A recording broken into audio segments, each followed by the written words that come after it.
Para celebrar o Natal também, em terceiro lugar, temos que lidar com nossas fraquezas. Versículo 20 agora, Mateus 1, versículo 20. Falei a palavrinha mágica que ninguém gosta, né? Fraquezas.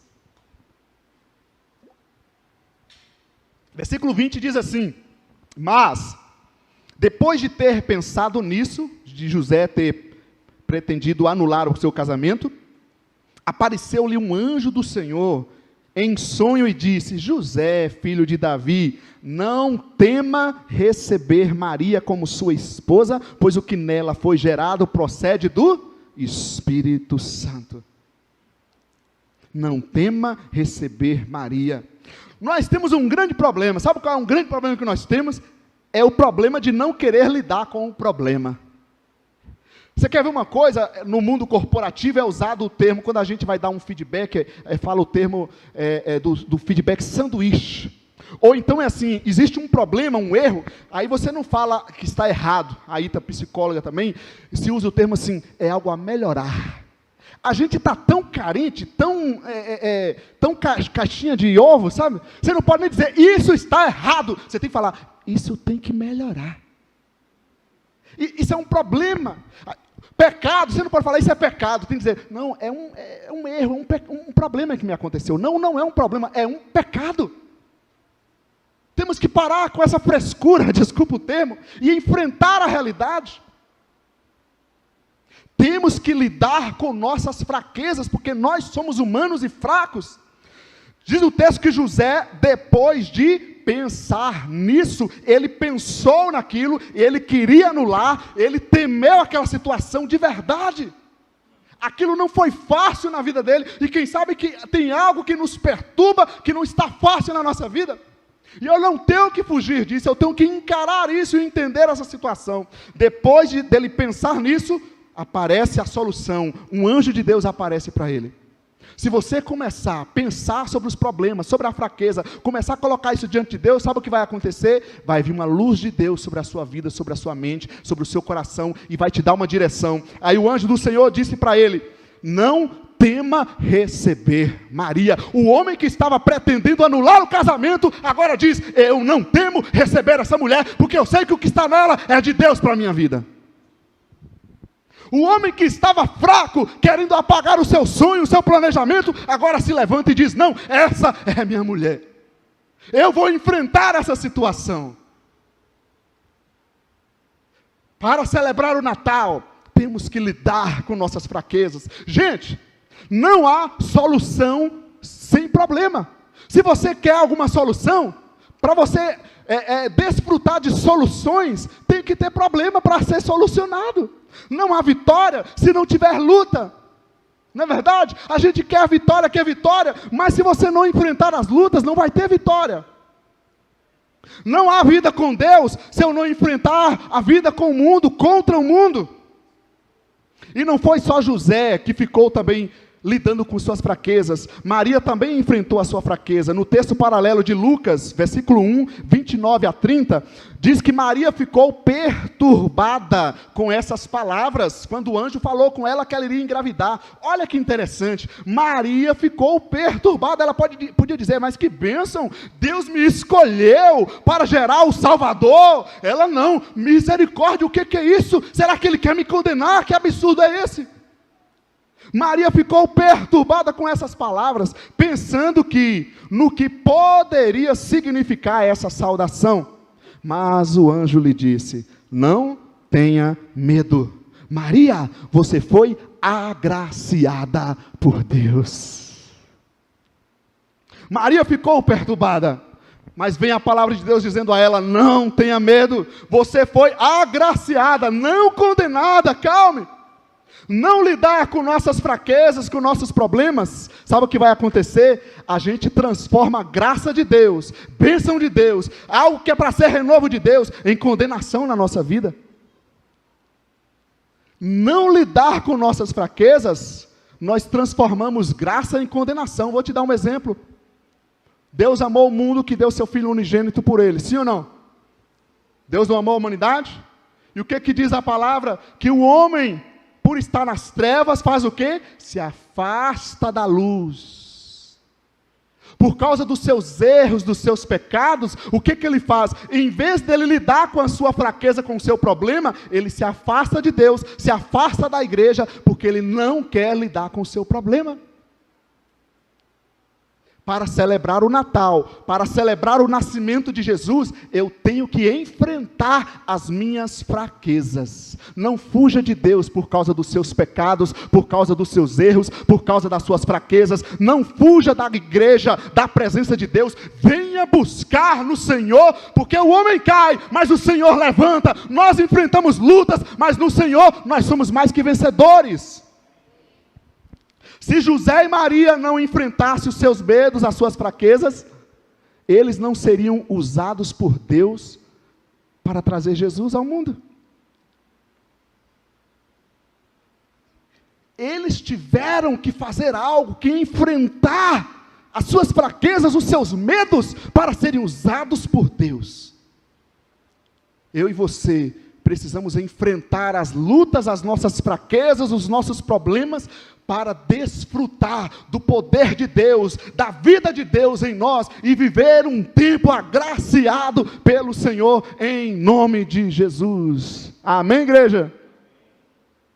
Para celebrar o Natal, continuando, temos que obedecer à palavra de Deus. Mateus 1:21, continuando o texto de Mateus, diz o texto que ela dará à luz um filho.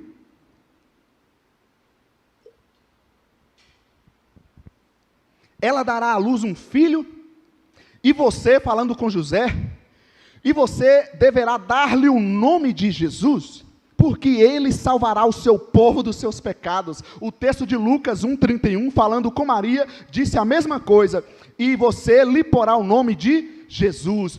Olha bem, ambos ouviram o recado do Senhor, vocês deverão dar o nome de Jesus.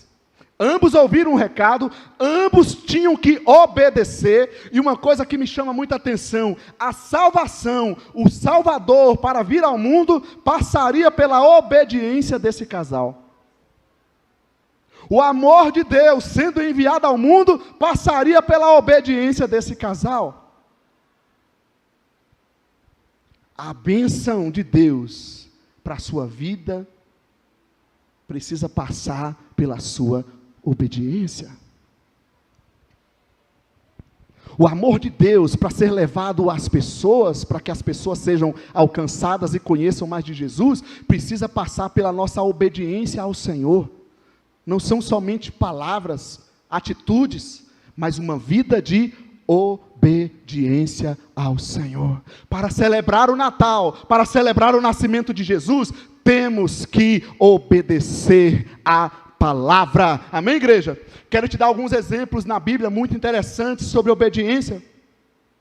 Ezequiel 22:30, o povo numa situação terrível, diz o texto que procurei, Deus falando, procurei entre eles um homem que erguesse um muro e se pusesse na brecha diante de mim e em favor da terra, para que eu não a destruísse, mas não encontrei nenhum só.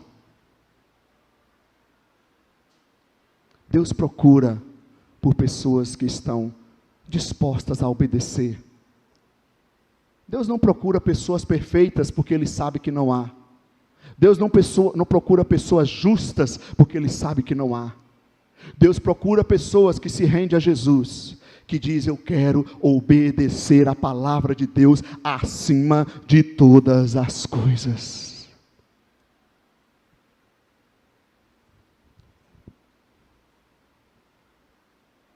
Procurei um homem, uma mulher, que diz: eu quero obedecer o Senhor, eu estou disposto, eu estou disposta a renunciar o pecado, a renunciar o comodismo, a viver da forma que a palavra de Deus quer que eu viva, a fazer aquilo que o Senhor quer que eu faça. João 5:44, Jesus conversando com os fariseus, e ele vendo que os fariseus não queriam obedecer a ele, ele disse: olha, como vocês podem crer, se aceitam glória uns dos outros, mas não procuram a glória que vem do Deus único, que era Ele. Eles não queriam obediência, os fariseus, os líderes religiosos, sabe o que eles queriam? Aparecer, eles queriam fama, eles queriam glória dos homens, e Jesus disse, como vocês podem crer? Vocês não vão conseguir crer, enquanto procuram glória dos homens, e não a glória que vem de Deus. Para celebrar o Natal, irmãos, temos que obedecer à palavra de Deus, amém ou não amém?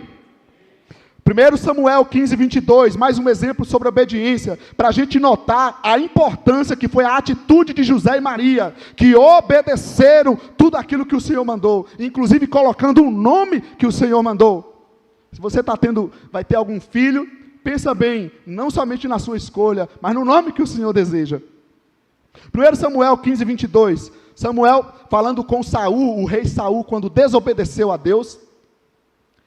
E aí vem a resposta do profeta Samuel dizendo para ele, Samuel porém respondeu, acaso tem o Senhor tanto prazer em holocaustos e em sacrifícios, quanto em que se obedeça a sua palavra? Olha, a obediência é melhor do que o sacrifício, e a submissão é melhor do que a gordura de carneiros. A obediência é melhor. A coisa principal, mais importante da nossa caminhada cristã, sabe qual é? A obediência. Maior do que a nossa oferta, maior do que o nosso serviço, maior do que as nossas grandes obras, maior do que o nosso sucesso, maior do que os nossos erros, é a busca por obedecer a palavra de Deus.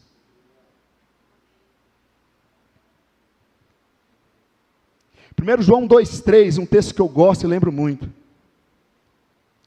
Se sabemos que o conhecemos, falando de Jesus, sabemos que conhecemos Jesus, se obedecemos aos seus mandamentos. Você quer prova da nossa vida com Deus? Obedeça aos mandamentos. Mateus 7, 22 a 23, falando de grandes obras, de pessoas que realizaram grandes obras em nome de Jesus, sabe o que o texto diz quando Jesus voltar? Muitos me dirão naquele dia, Senhor, Senhor, não profetizamos em teu nome não expulsamos demônios, e não realizamos muitos milagres? Então eu lhes direi claramente, nunca os conheci, afastem-se de mim vocês que praticam o mal. A obediência está acima de qualquer coisa, até mesmo de todo o nosso serviço. E eu quero perguntar para você nessa noite, irmãos, a nossa vida está debaixo da obediência da palavra de Deus. Nossas atitudes estão debaixo da palavra de Deus. Nossos planos, nossos projetos estão debaixo da palavra de Deus. Hoje em dia tem muito curso para você aprender a ser um influenciador, né? Conseguir aí usar as redes sociais para, inclusive, fazer sua empresa, seu trabalho se expandir, e isso é bom e faz parte. Mas a gente precisa criar um curso e buscar para saber não quem será mais influente, mas quem será mais obediente. Coloca isso no seu projeto. Obedecer à palavra de Deus. Você conhece a sua vida? Você sabe de áreas na sua vida, em todos os sentidos, que nós precisamos rever e nos colocar na presença de Deus e dizer, Senhor, me ajuda, porque o Senhor estará acima de todas as coisas para mim, e eu quero te obedecer em nome de Jesus.